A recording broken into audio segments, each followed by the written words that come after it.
What's funny? I'm not 60 yet. Are you 60 yet? No. You're in your 60th year. Oh, I am. She was the woman who made an entire generation believe that joy was a personality, not just an emotion. From the moment Goldie Hawn appeared on television screens in the late 1960s, she carried something that could not be manufactured or marketed, a warmth so genuine, a laugh so infectious, an energy so undeniable that audiences across the world simply fell in love with her without quite being able to explain why. For decades she built one of Hollywood's most remarkable careers, collected awards that would have defined lesser careers several times over, raised children who went on to become stars themselves, and somehow managed to remain the same recognizable, grounded person through all of it. But behind the famous smile and the bright image was a woman whose personal life had known real heartbreak, real confusion, and real loss. She had loved and lost. She had married and divorced. She had picked herself up more than once from situations that would have broken others entirely. And then, after all of that, she found something unexpected. Not in her 20s, when love feels inevitable, and not in the height of her fame, when opportunities were limitless, but quietly, unexpectedly, in the middle of a film set in 1983, with a man she had actually met 17 years earlier and simply never forgotten. This is the story of Goldie Hawn, the heartbreaks that shaped her, and the one man she has now spent more than 4 decades refusing to let go of, because, as she has made clear in retirement, she never really could. The woman behind the smile. To understand what Kurt Russell ultimately meant to Goldie Hawn, you first need to understand what her life looked like before him, and that means going back much further than most people bother to look. Goldie Jean Hawn was born on November 21, 1945, in Washington, D.C., and raised in Tacoma Park, Maryland. Her father was a musician and bandleader, her mother taught dance and ran a jewelry business, and the household she grew up in was saturated with creativity, discipline, and the performing arts. She began studying ballet and tap dancing at the age of 3, not as a hobby but with genuine seriousness, and by the time she was a teenager she was already performing professionally. At 10 years old she danced in a production of The Nutcracker.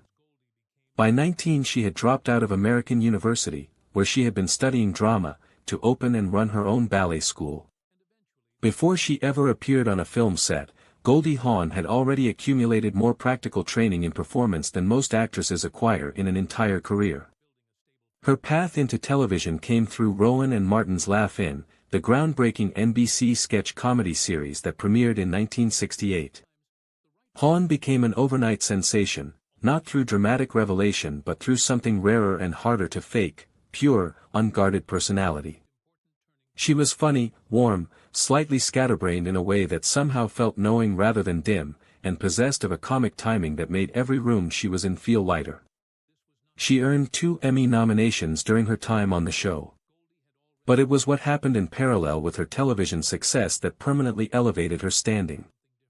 In 1969, while still a cast member of Laugh-In, she appeared opposite Walter Matthau and Ingrid Bergman in the film adaptation of the stage comedy Cactus Flower. The critical community was divided about the film itself, but about Hawn there was no division whatsoever.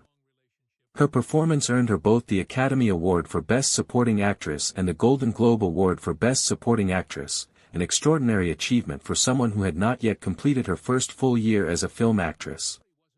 The Academy Award win announced something unambiguous to Hollywood: this was not a television personality making a brief detour into film.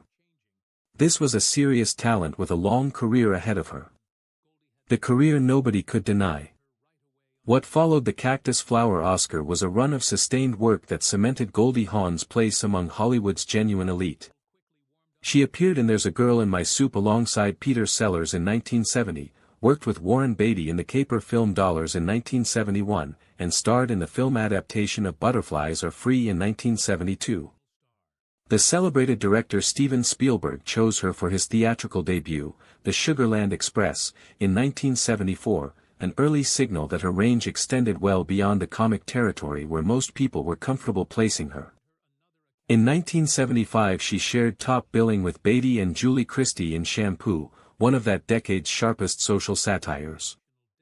Foul Play with Chevy Chase in 1978 became a box office hit. And then came Private Benjamin in 1980, the film that many regard as her finest hour and the one that proved, definitively, that Goldie Hawn could carry a major motion picture on her own shoulders.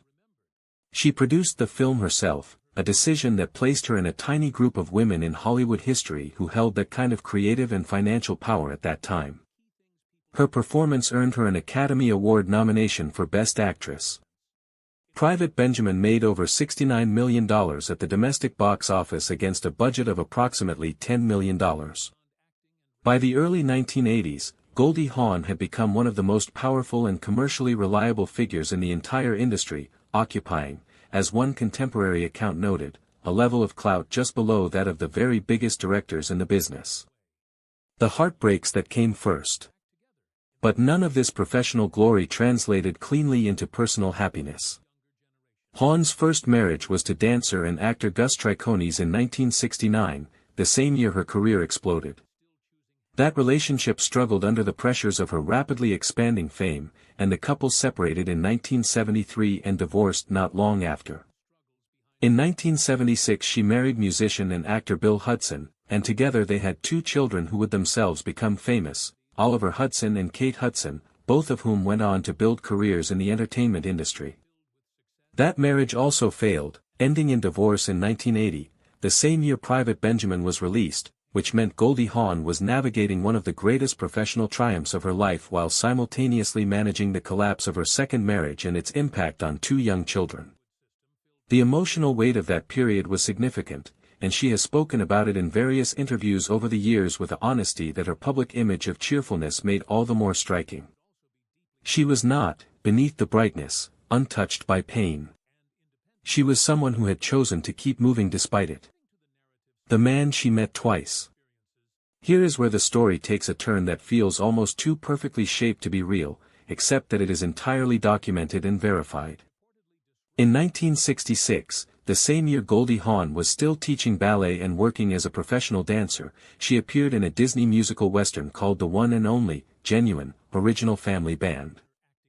It was a modest production, a family-oriented comedy musical with a large ensemble cast. Among the cast was a 16-year-old actor named Kurt Russell, who had been working steadily in Disney productions since childhood. The two met on that set. There was no romantic connection. Hawn was older, Russell was a teenager, and the circumstances simply did not allow for anything beyond a professional encounter. They went their separate ways, and for 17 years their lives moved in entirely different directions. Then in 1983, director Jonathan Demme cast both of them in Swing Shift, a film set during the Second World War.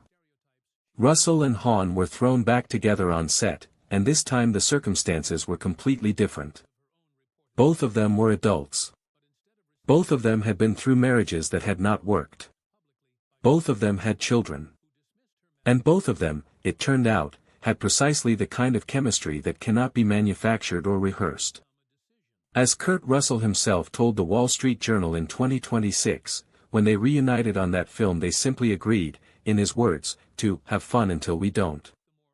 It had been 43 years since that moment, and they were still going. Their first date became the kind of story that defies easy summarization.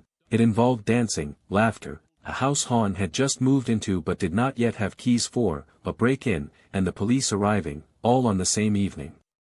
Chaotic, absurd, completely in keeping with both of their personalities, and the beginning of something that would outlast nearly every other relationship in Hollywood history. What moved Hawn most deeply in those early weeks was not the excitement or the chemistry alone. It was how Kurt Russell treated her children. Oliver and Kate were young, and they had just been through their parents' divorce. A new person entering their mother's life at that moment was not a simple or painless thing. Hawn has said that watching Russell with her children, his patience, his genuine warmth, the way he showed up for them without performance or effort, told her something she needed to know. This was not a man playing a role. This was who he actually was. And after the experiences she had been through, the ability to recognize that quality and trust, it meant everything.